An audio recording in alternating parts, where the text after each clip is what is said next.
ണം റത്താഴ ചിത്രങ്ങളും പള്ളി ചിത്രങ്ങളും സംരക്ഷിക്കാൻ തിരുവിതാംകൂർ ഗവൺമെന്റ് മുന്നിട്ടിറങ്ങണം. അത് എഴുതിയിട്ട് ഇപ്പൊ 92 കൊല്ലായി.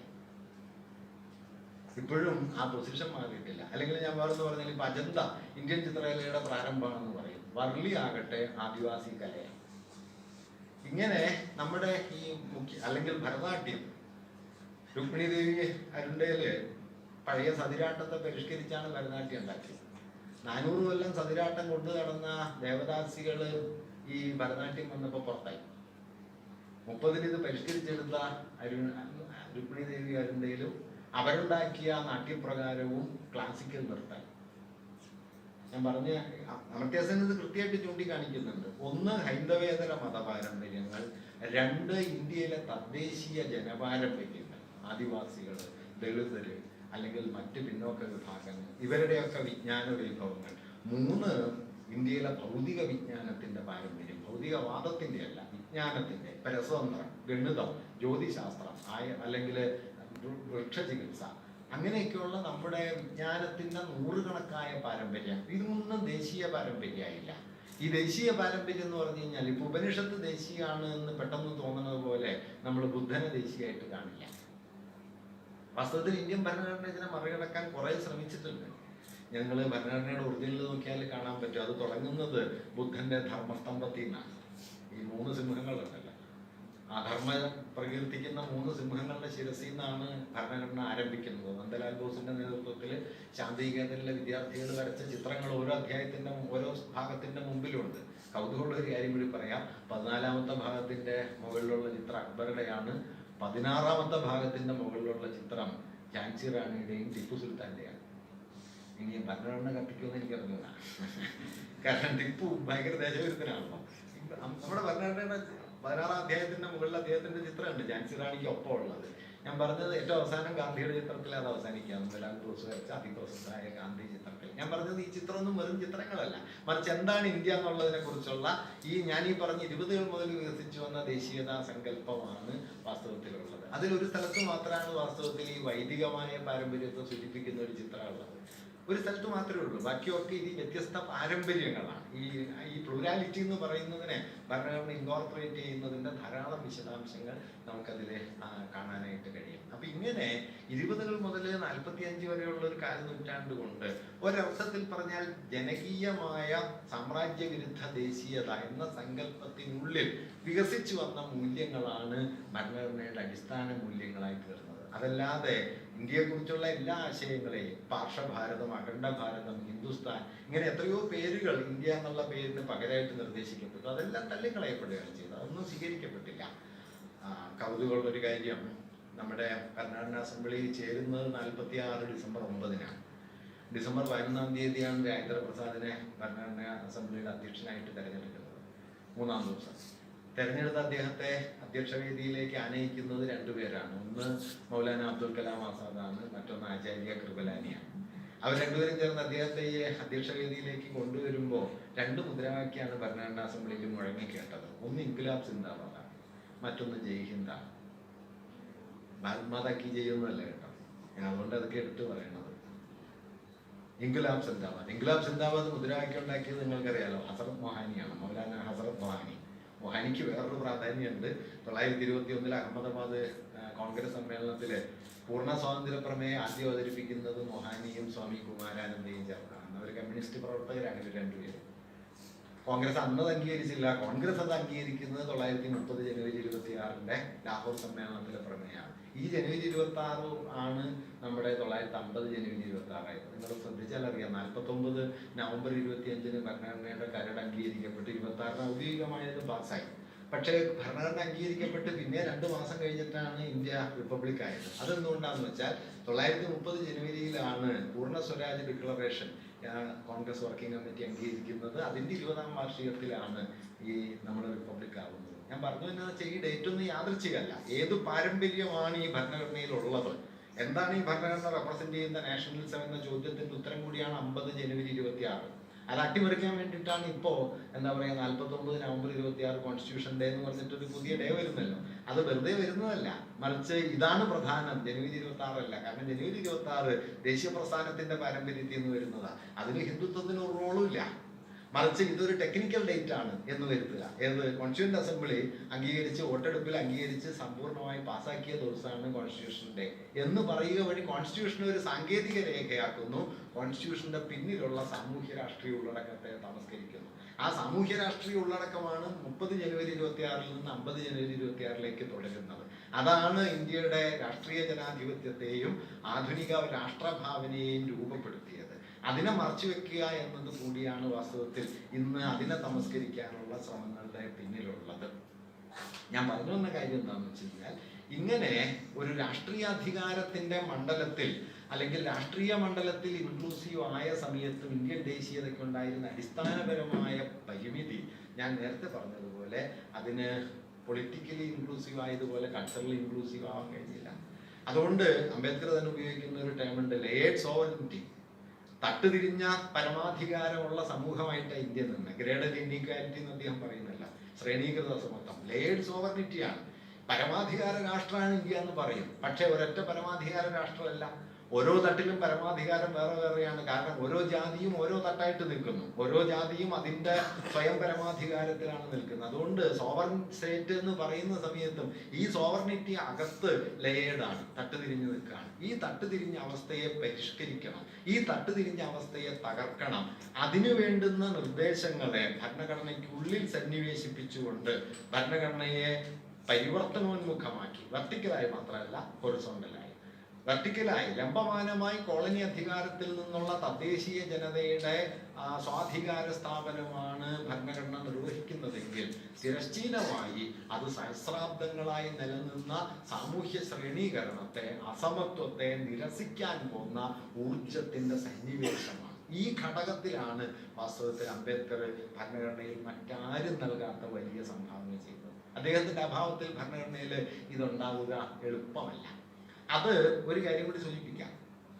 അത് അദ്ദേഹം ഇതിലേക്ക് കൊണ്ടുവരുന്നത് സുപ്രധാനമായിട്ടും അദ്ദേഹം ഈ പല വകുപ്പുകളും ചട്ടങ്ങളും ഉണ്ട്. അതിന്റെ വിശദാംശങ്ങൾ നമുക്ക് സംഭവിച്ച ഒരു വലിയ പരാധീനത എന്താണെന്ന് വെച്ചാൽ, ഈ ഭരണഘടന എന്ന് പറയുന്നത് ഒരു നിയമരേഖയാണെന്ന് സങ്കല്പിക്കുകയും അത് ഒരു ലിവിങ് ഡോക്യുമെന്റ് ആണ്, ഒരു എത്തിക്കൽ ഡോക്യുമെന്റ് ആണ്, ഒരു മോറൽ ഡോക്യുമെന്റ് ആണ് എന്ന് മനസ്സിലാക്കുന്നതിൽ നമ്മൾ ഒരു സമൂഹം എന്ന നിലയ്ക്ക് വലിയ തോതിൽ പരാജയപ്പെടുകയും ചെയ്തു. അതുകൊണ്ട് ചില വകുപ്പുകളും ചട്ടങ്ങളുമാണ് ഭരണഘടന. ആർട്ടിക്കിൾ 370 അല്ലെങ്കിൽ 250 ഒക്കെ പറഞ്ഞ് ഈ നിയമപണ്ഡിതന്മാർക്ക് ചർച്ച ചെയ്യാനുള്ള ഒരു വിഷയമാണ്. വാസ്തവത്തിൽ ആധുനിക ഇന്ത്യയുടെ രൂപീകരണം മുഴുവൻ സ്വാംശീകരിക്കപ്പെട്ട എംബഡഡായി കിടക്കുന്ന ഒരു ഡോക്യുമെന്റ് ആണ്. മാത്രമല്ല അത് അന്തിമമൊന്നുമല്ല. ഇപ്പൊ 1953 സെപ്റ്റംബർ 2 ഭരണഘടനാ അസംബ്ലിയിൽ അത് നടത്തിയ പ്രസംഗങ്ങളിലൊരിടത്ത് അംബേദ്കർ പറയുന്നുണ്ട്, ഇത് കത്തിച്ച് കളയുന്ന ആദ്യത്തെ ആള് ഞാനായിരിക്കും. അത് അംബേദ്കർ പറയുന്നുണ്ട്. ഐ വാസ് എ ഹോക്ക് എന്ന് അദ്ദേഹം പറയുന്നത്. ഞാനൊരു കൂലിയെഴുത്തുകാരനായിരുന്നു എന്ന് അദ്ദേഹം ഒരു ഘട്ടത്തിൽ ഭരണഘടനാ തന്റെ പങ്കിനെ കുറിച്ച് പറയുന്നുണ്ട്. അതൊക്കെ അതിനോടുള്ള വിമർശനങ്ങളാണ്. നിശ്ചയമായിട്ടും ആ വിമർശനങ്ങളും സംഗതമാണ്.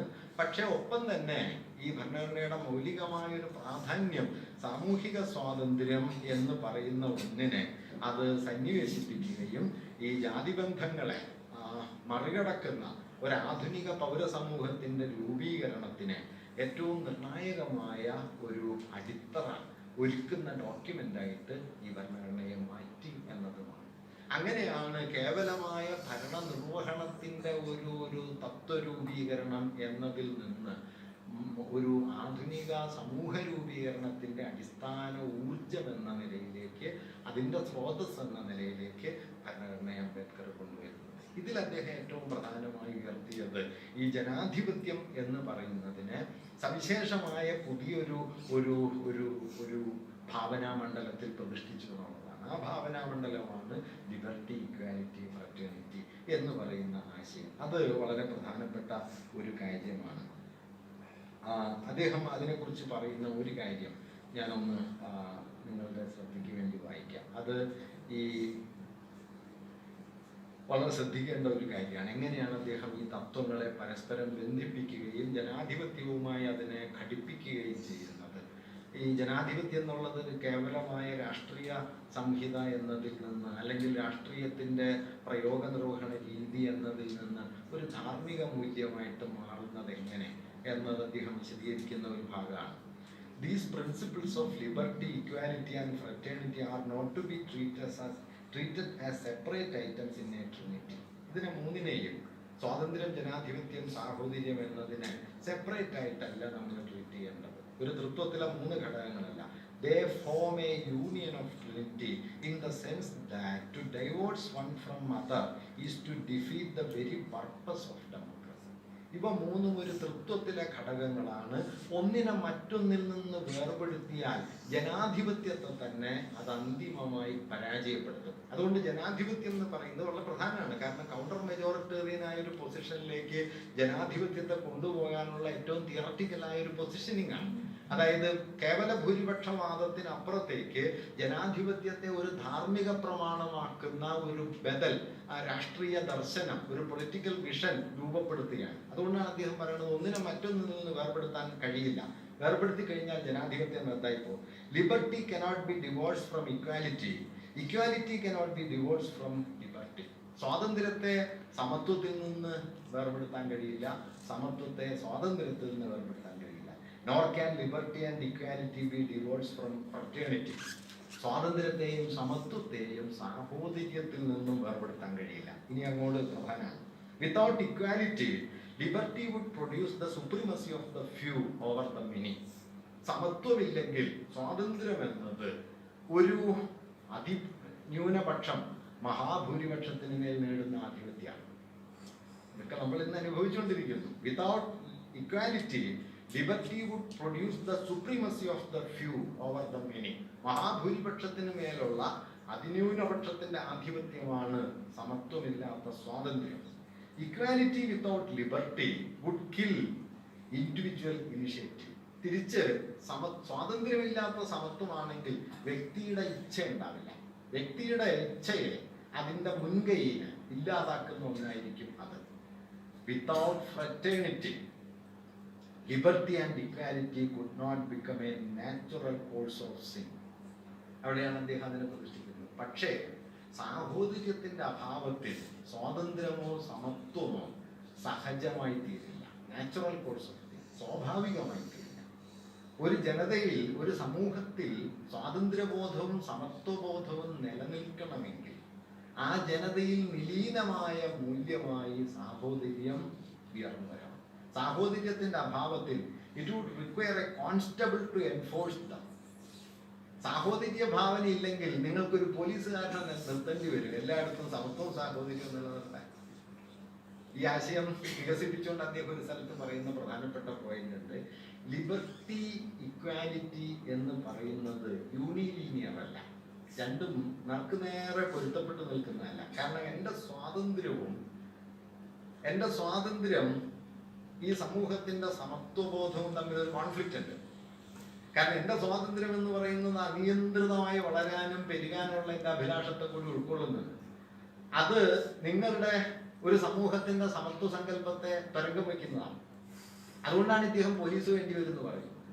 ഈ പോലീസിങ് അല്ലാതെ ഇത് നിലനിൽക്കണമെങ്കിൽ, അതായത് inherently there is a contradiction between liberty and equality. ഇതാണ് ഹോബ്സിന്റെ രാഷ്ട്രതന്ത്രത്തിന്റെ മൗലിക പ്രശ്നം. ഒരർത്ഥത്തിൽ ഇവിടെ നിന്ന് ഗാന്ധി പറയുന്ന ഒരു പ്രോബ്ലത്തിലേക്ക് ഒരു വഴിയുണ്ട് കേട്ടോ. ഗാന്ധിജി ഈ ആധുനിക ഭരണകൂടത്തിനെതിരായിരുന്നു. കാരണം ഈ തോമസ് ഹോബ്സിൻ ഉണ്ടാക്കിയ ഹോബ്സിയൻ സ്റ്റേറ്റ് എന്താണ് ചെയ്യുന്നത്? എല്ലാ മനുഷ്യരും സ്വാർത്ഥരാണ്, അതുകൊണ്ട് എല്ലാ മനുഷ്യരും തമ്മിൽ വൈരുദ്ധ്യം, ഓൾ അഗെയിൻസ്റ്റ് ഓൾ, എല്ലാവരും എല്ലാവർക്കും എതിരാണ്. കാരണം എനിക്ക് എൻ്റെ കാര്യം, നിങ്ങൾക്ക് നിങ്ങളുടെ കാര്യം, എൻ്റെ കാര്യം നിങ്ങൾക്ക് താല്പര്യത്തിനെതിരാണ്, നിങ്ങളുടെ താല്പര്യം എനിക്കെതിരാണ്. അതുകൊണ്ട് there should be a total chaos. ഒരു സമ്പൂർണമായ കലാപം ഉണ്ടാവും. ഈ കലാപം പരിഹരിക്കാൻ എന്ത് ചെയ്യണം? ഈ കലാപം പരിഹരിക്കാൻ നമുക്കിടയിലുള്ള വൈരുദ്ധ്യം സംഘർഷഭരിതമാകാതിരിക്കാൻ നമുക്ക് മുകളിലുള്ള ഒരു പരമാധികാരത്തിന് നാം കീഴ്പ്പെട്ട് നിൽക്കുന്നു. അതാണ് സ്റ്റേറ്റ് ഭരണകൂടം. അപ്പൊ ഭരണകൂടം നിങ്ങളെയൊക്കെ നിയന്ത്രിക്കും, എൻ്റെ സ്വാതന്ത്ര്യത്തെ നിയന്ത്രിക്കും, നിങ്ങളുടെ സ്വാതന്ത്ര്യത്തെ നിയന്ത്രിക്കും, നമ്മെ രഞ്ജിപ്പിലെത്തിക്കും. ഇതാണ് തോമസ് ഹോബ്സിയൻ എന്ന് വിളിക്കാവുന്ന ഹോബ്സിയൻ സ്റ്റേറ്റിനെ കുറിച്ചുള്ള അടിസ്ഥാന ആശയം. ഗാന്ധിജി ഇതിനോട് അടിസ്ഥാനപരമായി യോജിച്ച ഒറ്റ പോയിന്റിലാണ്. ഗാന്ധി പറഞ്ഞത് എന്താണെന്ന് വെച്ച് കഴിഞ്ഞാല്, ബിൽഗ്രാമി അത് പിന്നീട് പറയുന്നില്ല, അഖിൽ ബിൽഗ്രാമി എന്ന് പറഞ്ഞ നമ്മുടെ കാലത്തെ ഏറ്റവും വലിയൊരു ഫിലോസഫറാണ്. അദ്ദേഹം പറയുന്നത് ഈ മനുഷ്യരിൽ സഹജമായി സ്വാർത്ഥം മാത്രമല്ല ഉള്ളത്, മനുഷ്യരിൽ സഹജമായി പരിത്യാഗശീലമുണ്ട്. സാക്രിഫിഷ്യലായ ഒരു വാല്യൂ മനുഷ്യനുണ്ട്. നിങ്ങൾക്ക് നേടാനുള്ള വാഞ്ച മാത്രമല്ല, കൈയൊഴിയാനുള്ളതും. ഗാന്ധി പറഞ്ഞു മനുഷ്യരിലെ ഏറ്റവും മഹനീയമായ മൂല്യം ഏതാണ്? സ്നേഹവും വാത്സല്യവും. ആ സ്നേഹവും വാത്സല്യവും പരിത്യാഗത്തിലാണ്, നേടലിലല്ല. അതുകൊണ്ട് മനുഷ്യരിൽ സഹജമായി ഈ സാക്രിഫൈസിന്റെയും സെൽഫിഷ്നെസിന്റെയും വാല്യൂസ് ഉണ്ട്. ഇതിൽ സെൽഫിഷ്നെസ് എന്ന് പറയുന്നതിനെ മനുഷ്യന്റെ അടിസ്ഥാന സ്വഭാവമാക്കി ഉറപ്പിച്ച് അതിന്റെ മുകളിൽ കെട്ടിപ്പടുത്തതാണ് മോഡേൺ സ്റ്റേറ്റ്. അത് ആന്റി സോഷ്യലാണ്. ഇതാണ് ഗാന്ധിയുടെ പൊസിഷൻ. കാരണം അത് മനുഷ്യപ്രകൃതത്തെ അടിസ്ഥാനപരമായ ഒരൊറ്റ ഫ്രെയിമിൽ ഒതുക്കുന്നു. മറിച്ചൊരു സാധ്യതയുണ്ട്. എവിടെയോ ഉള്ള ഒരു മനുഷ്യന് വേണ്ടിയിട്ട് എന്റെ ജീവൻ ബലികഴിക്കാൻ ഒരാൾ സന്നദ്ധനാകുന്നല്ലോ. എങ്ങും മനുഷ്യന് ചങ്ങല കയ്യിൽ അങ്ങനെ കൈകൾ നൊന്തിയിടുന്നു എന്നുള്ളത് ഒരു കവിതയുടെ പേരൊന്നുമല്ല, കവിതയുടെ വരി മാത്രമൊന്നുമല്ല, മനുഷ്യന് ജീവിച്ച ജീവിതമാണല്ലോ. സ്പാനിഷ് സിവിൽ വാറിന്റെ സമയത്ത് ലോകമെമ്പാടു നിന്നും അവിടുത്തെ ഫാഷിസ്റ്റുകൾക്കെതിരെ പടപൊരുതാൻ വേണ്ടിയിട്ട് ധാരാളം ആളുകൾ അവിടെ ചെന്നു. 20ാം നൂറ്റാണ്ടിൽ ഏറ്റവും വലിയ ബുദ്ധിജീവിയുള്ള ഒരാളായിരുന്നു ക്രിസ്റ്റഫർ കോഡ്വെൽ, റാൽഫോക്സ്. അവരെല്ലാം സ്പെയിനിൽ ചെന്ന് അവിടുത്തെ സ്പാനിഷ് ഫാസിസ്റ്റ് പട്ടാളത്തിനെതിരെ തെരുവിൽ നിന്ന് യുദ്ധം ചെയ്ത് കൊല്ലപ്പെട്ടു. എന്തിനു വേണ്ടിയിട്ട്? ഫ്രറ്റേണിറ്റിയാണ്, സാഹോദര്യമാണ്. അതുകൊണ്ട് മനുഷ്യർക്ക് പരിത്യജിക്കാനുള്ള ശേഷിയുണ്ട്. ആ പരിത്യാഗത്തിന്റെ ശേഷി മനുഷ്യരിൽ വളരെ ബലിഷ്ഠമാണ്. ആ പരിത്യാഗം എന്ന് പറയുന്നത് പ്രധാനപ്പെട്ട ഒരു ഗുണമാണ്. ആ ഗുണത്തെ കൂടി കാണണം. മറുഭാഗത്തെ മാത്രം മുൻനിർത്തി സമൂഹത്തെ ഭാവന ചെയ്യുന്നത് സമൂഹ വിരുദ്ധമാണ്. ഇതാണ് ഗാന്ധിയുടെ പൊസിഷൻ. ഇവിടെ അംബേദ്കർ പറയുന്ന കാര്യം എന്താണെന്ന് വെച്ചാൽ, ലിബർട്ടി ഇക്വാലിറ്റി എന്ന് പറയുന്നത് സഹജമായി തീരണമെങ്കിൽ മനുഷ്യരിൽ എന്തു വേണം? സാഹോദര്യ ഭാവന. ഈ സാഹോദര്യ ഭാവനയുടെ അഭാവം സമൂഹത്തെ നിലനിർത്തില്ല. അതുകൊണ്ട് ഏറ്റവും അവസാനം അദ്ദേഹം ഈ പൊസിഷനിൽ ഒരു തിരുത്തും കൂടി വരുത്തുന്നത്, മരിക്കുന്നതിന് കുറെ മുമ്പ് അദ്ദേഹം BBC-ക്ക് നൽകിയ അവസാനത്തെ ഇന്റർവ്യൂവില് ഗംഭീരമായ ഒരു പ്രസ്താവന അദ്ദേഹം നടത്തുന്നുണ്ട്. I am borrowing the concept, you may think that I am borrowing this concept from French revolution. That is not true. I am borrowing the concept of fraternity from my master lord Buddha. ചെറിയ പ്രസ്താവനയല്ല. കാരണം ഇന്ത്യയിൽ സഹജമായി നിലനിന്നിരുന്ന ഒരു എന്താ പറയാ ഒരു കൗണ്ടർ ട്രഡീഷനാണ് ബുദ്ധൻ പറഞ്ഞത്. ആ ബുദ്ധന്റെ പാരമ്പര്യത്തെ, ഇത് ബുദ്ധൻ പറഞ്ഞത് തന്നെയാണോ, ബുദ്ധന്റെ അതേ ആശയമാണോ എന്ന് വേണമെങ്കിൽ ഒരാൾക്ക് തർക്കിക്കാം. പക്ഷെ അംബേദ്കർ എന്താ ചെയ്യാന്ന് വെച്ചാൽ, ഫ്രഞ്ച് വിപ്ലവത്തിൽ നിന്ന് ഇറക്കുമതി ചെയ്തതല്ല ഈ സാഹോദര്യം. ഈ സാഹോദര്യം ഈ മണ്ണിൽ പ്രവർത്തിച്ചുകൊണ്ടിരുന്ന ഒരു ഭാവമാണ്. അത് ബുദ്ധൻ മുതൽ ആരംഭിക്കുന്ന ഒരു പ്രതിസംസ്കാരമാണ്. ബ്രാഹ്മണ്യത്തിന്റെ സാംസ്കാരിക മൂലധനത്തിനെതിരെ 2.5 സഹസ്രാബ്ദമായി ഈ മണ്ണിൽ പ്രവർത്തിച്ച ഒരു മൂല്യത്തിൽ നിന്ന് ആധുനിക രാഷ്ട്രത്തിന്റെ അടിസ്ഥാന ധാർമ്മിക പ്രമാണത്തെ ജനാധിപത്യവുമായി കൂട്ടിയിണക്കുന്ന മട്ടിൽ പുനഃക്രമീകരിക്കുകയാണ് അംബേദ്കർ ചെയ്യുന്നത്. അതാണ് ഫ്രറ്റേണിറ്റി എന്നുള്ള ആശയം.